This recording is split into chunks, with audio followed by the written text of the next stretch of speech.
பொள்ளாச்சி பாலியல் வன்கொடுமை விவகாரத்தில் சிபிசிஐடி விசாரணை மற்றும் அதன் அடுத்த கட்ட நடவடிக்கைகள் குறித்து நமது கோவை செய்தியாளர் பிரசாந்திடம் கேட்கலாம். பிரசாந்த், இந்த குற்றவாளிகளை காவலில் எடுத்து விசாரிக்க சிபிசிஐடி திட்டமிட்டுள்ளதா தகவல் வந்திருக்கு. அது குறித்து விரிவான தகவலை பதிவு செய்யுங்க பிரசாந்த். சிவமயம் கடந்த 2 வாரங்களாக பொள்ளாச்சி பாலியல் விவகாரம் தமிழகத்தை உலுக்கி வருகிறது. இந்த நிலையில் இந்த வழக்கு சிபிசிஐடிக்கு மாற்றப்பட்டு தற்போது சிபிஐக்கு மாற்றம் செய்யப்பட்டிருக்கிறது. ஆனால் சிபிஐ இந்த வழக்கை எடுத்துக்கொள்ளும் வரை சிபிசிஐடி விசாரணை தொடரும் என்ற அதிகாரிகள் தெரிவித்திருக்கிறார்கள். அந்த வகையில் கடந்த 3 நாட்களாக விசாரணை தீவிரமடைந்திருக்கிறது.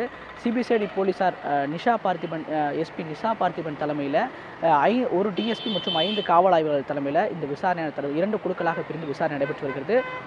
ஒரு குழு நீதிமன்றம், அதாவது சட்ட லீகல் விஷயங்களை எடுத்துகிட்டு வராங்க. ஏன்னா அவங்கள காவல் எடுத்து விசாரிக்க போன்ற பல்வேறு பணிகள் இருப்பதால் ஒரு குழு அந்த பணிகள் ஈடுபட்டிருக்காங்க. மற்றொரு குழு எஸ்பி நிஷா பார்த்திபன் தலைமையிலான ஒரு குழு நேரடியாக அந்த சம்பந்தப்பட்ட புகார் தெரிவிக்கப்பட்ட பெண்கள், அது மட்டும் இல்லாமல் இந்த குற்றவாளிகளுடைய பெற்றோர், இவரிடமெல்லாம் நேரடியாக விசாரணை எடுக்கிறாங்க. முதற்கட்டமாக பொள்ளாச்சியில் நேற்று முன்தினம் பொள்ளாச்சியில் இருக்கக்கூடிய பொள்ளாச்சியிலிருந்து 18 கிலோமீட்டர் இருக்கக்கூடிய திருநாவுக்கரசுடைய அந்த பூர்வீக வீடு, அதாவது இந்த குற்றவாளிகள்லாம் அட்டுழியம் செய்த அந்த வீட்டில் நேற்று முன்தினம் நிஷா பார்த்திபன் தலைமையிலான குழு முன்தினம் ஆய்வு செய்தாங்க. ஆய்வு செய்து முடித்த அடிப்படையில் நேற்று அந்த வீட்டிற்கு சீல் வைக்கப்பட்டு, அடுத்ததாக நேற்று பொள்ளாச்சியில் இருக்கக்கூடிய காந்திநகரில் இருக்கக்கூடிய திருநாவுக்கரசின் பெற்றோரிடம் நேற்று விசாரணை நடைபெற்றது.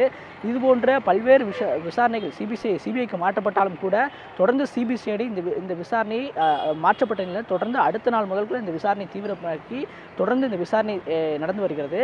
இந்த நிலையில் இன்று 10 மணிக்கு மேல் சிபிசிஐடி போலீசார் அந்த திருநாவுக்கரசை காவல் எடுத்து விசாரிக்க திட்டமிட்டிருக்கிறார்கள். அதற்கான மனு தாக்கல் செய்வதற்கு ஒரு சிபிசிஐடியான ஒரு குழு மாவட்ட முதன்மை நீதிபதிக்கு கோவையில் இருக்கக்கூடிய மாவட்ட முதன்மை நீதிமன்றத்திற்கு சென்றிருக்கிறார்கள். 10 மணிக்கு மேல் அவர்கள் மனு தாக்கல் செய்கிற வாய்ப்புகளும் இருக்கிறது. அதே போல அங்கு குற்றவாளிகளை இன்று மதியமே அந்த விசாரணைக்கு இன்று எடுத்துக்கொள்வதற்கான வாய்ப்புகளும் இருக்கிறது. அதன் அடிப்படையில் குற்றவாளியும் அழைத்து செல்வதன் அடிப்படையில் கோவையில் இருக்கக்கூடிய நீதிமன்றத்திற்கும் பலத்த போலீஸ் பாதுகாப்பும் போடப்பட்டிருக்கிறது. அதே போல இந்த சிபிசிஐடி விசாரணை ஒரு பக்கம் இருந்தாலும் கூட பொள்ளாச்சியை பொறுத்தளவிற்கு கடந்த 2-3 நாட்களாகவே ஒரு பதட்டமான நிலை இருந்த நிலையில் இன்று அந்த பதட்டம் தணிந்து பொதுமக்கள் சாதாரணமாக தங்களுடைய அன்றாட பணிகள் சென்றக்கூடிய காட்சிகள் நம்மால் பார்க்க முடிகிறது. இருந்தாலும் ஆங்காங்கே தமிழகம் முழுவதும் இந்த பொள்ளாச்சி விவகாரத்தில் போராட்டம் தீவிரமடைந்தாலும் கூட பொள்ளாச்சியை பொறுத்தளவிற்கு இங்கு போராட்டம் நடத்துவதற்கான தடை அதிகமாக இருக்கிறது. நகரின் முக்கிய பகுதிகள் எங்கெங்கு மக்கள் கூடுமோ அங்கெல்லாம் அது மூலம் போராட்டம் திருவள்ளூர் திடல் போன்ற பல்வேறு இடங்களில் போலீஸ் பாதுகாப்பு போடப்பட்டிருக்கிறது. கிட்டத்தட்ட 200க்கும் மேற்பட்ட போலீசார் ஆங்காங்கே பொள்ளாச்சி பகுதியில் பல்வேறு இடங்களில் முகாமிட்டு அந்த பாதுகாப்பு பணியில் ஈடுபட்டிருக்கிறாங்க. அதே போல் யாருக்கும் போராட்டம் நடத்தும் அனுமதியும் இல்லை. இன்று பொறுத்தளவிற்கு பொள்ளாச்சியை பொறுத்தளவிற்கு இன்று இந்திய மாணவர் சங்கம் சார்பாக மாலை 4 மணிக்கு மனித சங்கிலி போராட்டம் நடக்க இருக்கிறது. அந்த போராட்டம் நடக்கிறதுனால் பலத்த போலீஸ் பாதுகாப்பு ஒவ்வொரு இடங்களும் போடப்பட்டிருக்கிறது. அதற்கும் அனுமதி இல்லை. ஆனால் அனுமதி மீறி தான் அவர்கள் போராட்டம் அந்த மனித சங்கிலிக்கு ஈடுபடுறார்கள்.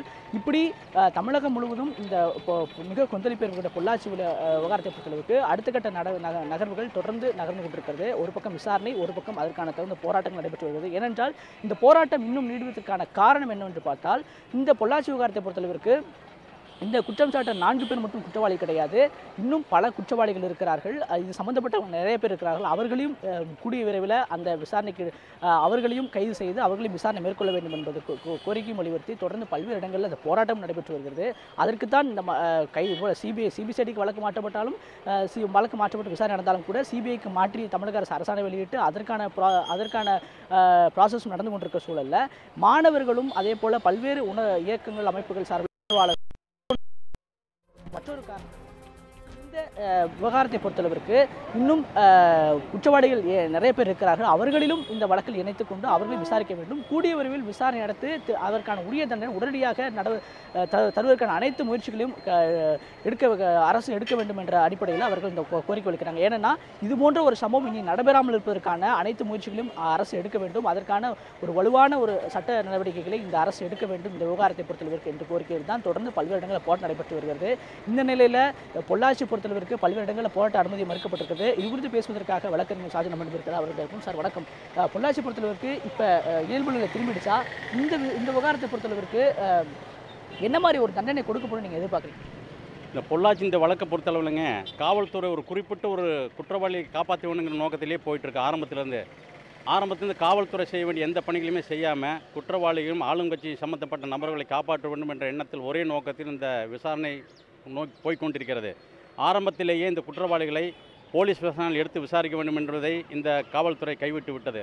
அதற்கடுத்து இந்த குற்றவாளிகள் பல பேர் ஈடுபட்டிருந்த நேரத்தில் 4 பேர் தான் ஈடுபட்டிருக்கார் என்று ஒரு குறிப்பிட்ட விவரத்தை மாவட்ட கண்காணிப்பாளர் சொன்னதும், அதே போல அந்த குறிப்பிட்ட புகார்தாரின் பெண்ணை வெளியிட்டதும் வேறு பெண்கள் இந்த குற்றத்தில் தங்கள் புகாரை பதிவு செய்யாமல் இருப்பதற்கு தடுப்பதற்காகவே இந்த காவல்துறையும் ஈடுபட்டிருப்பது தெரிகிறது. அதைத் தொடர்ந்து சிபிஐக்கு இந்த வழக்கை மாற்றி அரசாணை வெளியிட்ட அரசாங்கமும் அந்த பெண்ணின் பெயரை புகார் தெரிவித்த பெண்ணை குறிப்பிட்டிருக்கிறது. இதிலே எதை காட்டுகிறது என்றால், சட்டத்தை மீறுகின்ற செயல். இந்திய தண்டனை சட்டம் 228A பிரிவு இந்த கற்பழிப்பு மற்றும் பாலியல் புகாரில் பாதிக்கப்பட்ட பெண்ணின் பெயரை வெளியிடக்கூடாது என்று தெளிவாக குறிப்பிட்டிருந்தும் கூட மாவட்ட கண்காணிப்பாளர் இருக்கக்கூடிய அவரும் அதைத் தொடர்ந்து அந்த அரசாங்கமும் அந்த